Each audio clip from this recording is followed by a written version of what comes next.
Okay, welcome to a special edition of the oil filter analysis or cut open of the N57 engine of this BMW X5. So I've got two today. The last time I didn't have time to cut it open, so I saved it. This is the one from around 2 months ago, and this is the one from today.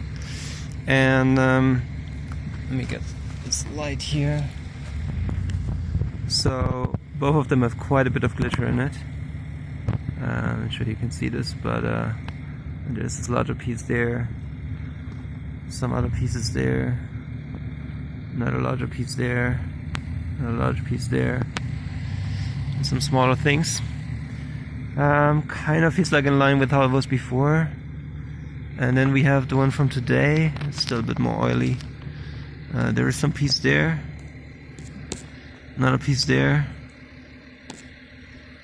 another piece there. So you can see that. A lot of smaller glitter in there. There's another bit of a larger piece.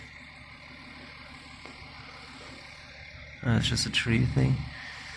So I don't know. Feels like it's about the same as it was before. I guess not good, not terrible, something like that. Engine continues to run fine.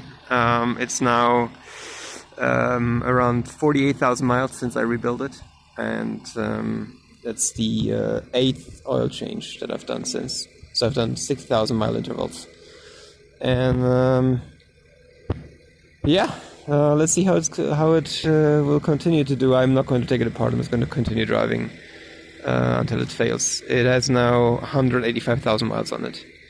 So let's see how much longer it'll last.